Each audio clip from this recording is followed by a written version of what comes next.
Assalamualaikum warahmatullahi wabarakatuh. Saya Henry Herlambang dengan NPM 33341800038. Di sini saya akan mempresentasikan hasil kerja saya untuk tugas material superplastis yang berjudul Teknologi SPD pada TOS-1 Alpha yang digunakan pada perang Ukraina. Pertama-tama, di sini saya akan menjelaskan apa itu SPD. Nah, SPD itu adalah singkatan dari Safer Plastic Deformation, yang istilah ini digunakan untuk menggambarkan sekelompok teknik pengerjaan logam yang melibatkan tegangan yang sangat besar, yang biasanya melibatkan keadaan tegangan yang kompleks atau gas yang tinggi, menghasilkan densitas cacat yang tinggi dan ukuran butir ultrafine atau nanokristalin.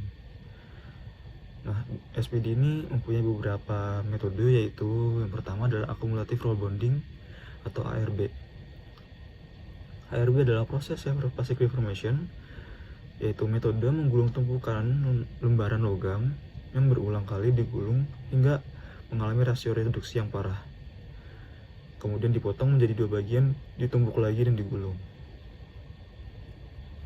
Kemudian Equational Angular Pressing atau ECAP.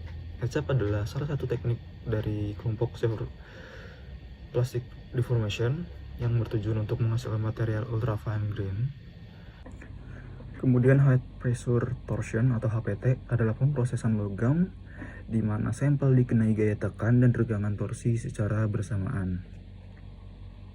Kemudian ada Equal Channel Angular Rolling atau ECAP versus ARB, yang mana ini adalah penggabungan antara metode ECAP dan ARB, di mana pada saat dilakukan penumpukan dan penggulungan akan dilakukan pembekokan.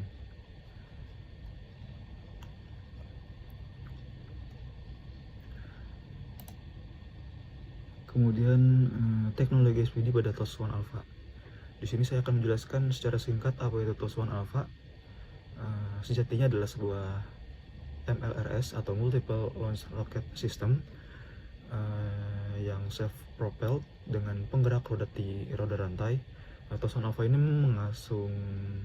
mengusung sasis MBT atau Main Battle Tank, yaitu yang digunakan adalah T-72B, dan sebagai penghantar maut kubah roket yang berisi yang 24 laras dan dapat diputar sekitar 360 derajat.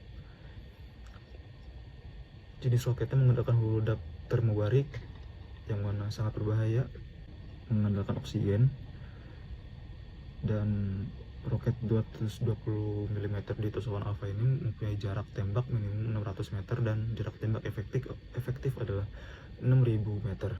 Kemudian untuk spesifikasinya, yaitu berat sebesar 44,3 ton, number of tubes-nya sekitar ada 24, berat roketnya sekitar 173 sampai 217 kg, kaliber 220 mm, lesion areanya sekitar 40 km persegi, kemudian kecepatannya 60 km per jam, dan jarak operasionalnya sekitar 550 km. Sebelumnya, mengapa saya memilih TOS-1 Alpha ini? Karena TOS-1 Alpha sudah terbukti menjadi salah satu senjata yang digunakan Rusia pada perang Ukraina, yang mana pada foto pertama, yaitu pada tanggal 27 Februari 2022, TOS-1 Alpha sudah terlihat di perbatasan Ukraina. Kemudian pada 10 Maret 2022, Menteri Pertahanan Rusia, Sergei Shoigu, mengonfirmasi penggunaan senjata termobarik, yaitu TOS-1 Alpha. Teknologi yang digunakan pada TOS-1 Alpha adalah Equal Channel Angular Rolling atau ECAP dan ARB. Pada lapisan sasis TOS-1 Alpha, sasis TOS-1 Alpha ini menggunakan sasis dari tank 72B. Salah satu lapisan dari sasis tersebut adalah menggunakan aluminium seri 7 atau 7075.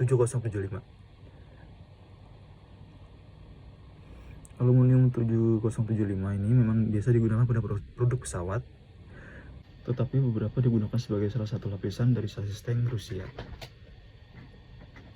Berikut adalah komposisi kimia pada aluminium 7075.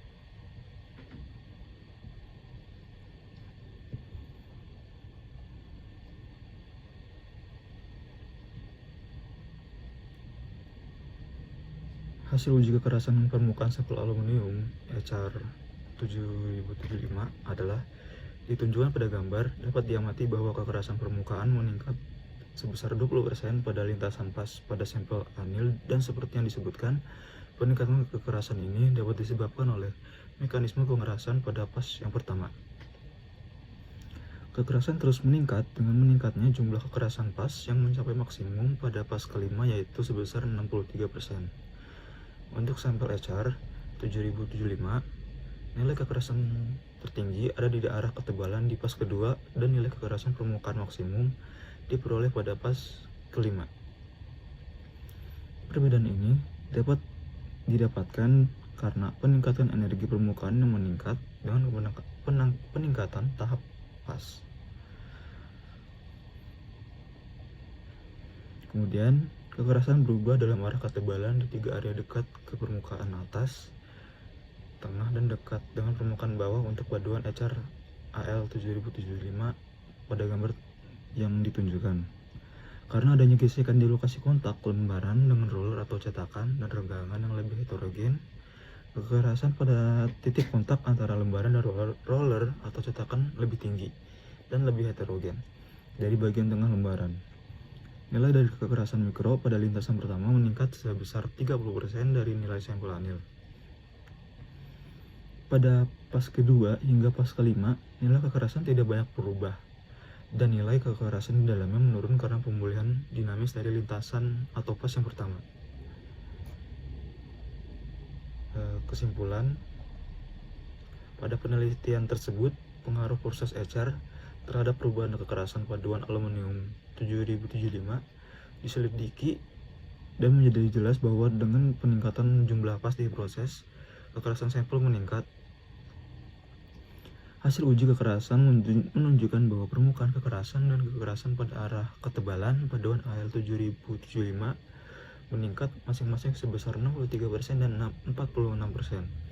Peningkatan kekerasan ini karena terjadi kepadatan tinggi dan dari dislokasi yang membentuk dinding butir yang baru.